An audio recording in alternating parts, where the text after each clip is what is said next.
सिद्धि की शादी के बाद वो ससुराल चली जाती है। पीछे रह जाती है भाभी रानी। सिद्धि के ससुराल जाते ही भाभी कहती है, अरे वाह जी वाह, सारे कपड़े मेरे। हाय रे पैंट, अरे वाह वाह, मजा आ जाएगा। अरे ये सिद्धि की अलमारी के सामने खड़े होकर क्या बड़बड़ा रही है? जाकर देख मेहमानों को विदाई की मिठाई मिली कि नहीं। अब हाँ माँ जी, क्यों नहीं, लेकिन पहले कपड़े तो बदल लूं।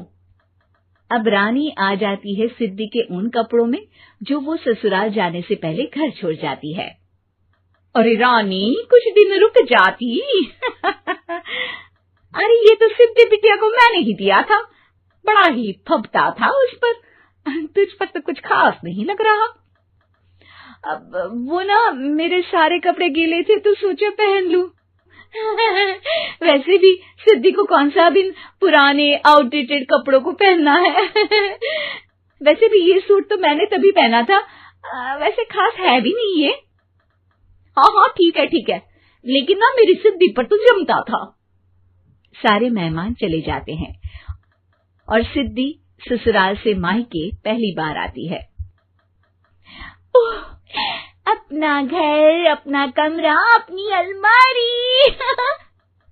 ये बोलकर जैसे ही सिद्धि अलमारी खोलती है तो सामने उसके कपड़ों की जगह कुछ और ही रखा होता है।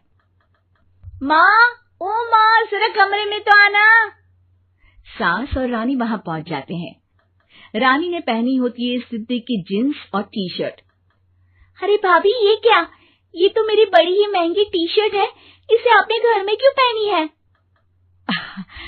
अरे बहुत मिलती है दीदी ये चौक की मार्केट में, 150 में। ओ भाभी प्लीज, ये एरोपोस्टल है, 2000 की एक टी शर्ट। ओहो, 2000 में तो दीदी 4 साड़ी आ जाए। अब क्या बोलूं? भाभी, ये मेरी अलमारी में छोटू के कपड़े, तो मेरे कपड़े कहाँ हैं?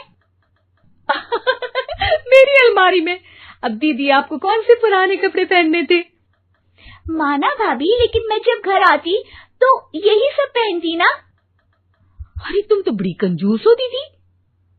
खैर, वक्त आता है जब सिद्धि ससुराल के लिए रवाना हो रही होती है। अरे रानी, अंदर से सिद्धि का गिफ्ट ले आ, लड़की पहली बार ससुराल से मायके आई है। रानी अंदर जाती है और एक सिंपल सी साड़ी लेकर बाहर आ जाती है। ये लीजिए माँ जी। सास बेटी को गिफ्ट देकर ससुराल भेजती है।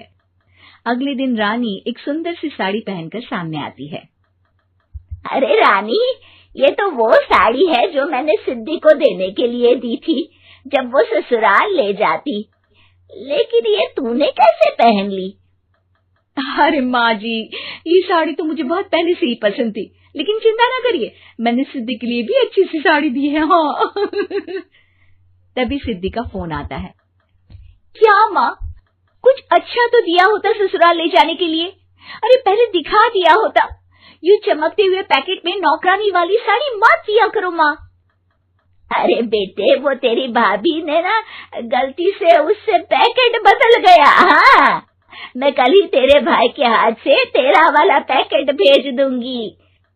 अरे रहने दो माँ, आई एम श्योर भाभी ने अभी वही साड़ी पहनी होगी जो तुमने मेरे लिए रखी थी। तुम तो समझ नहीं पाई उनको।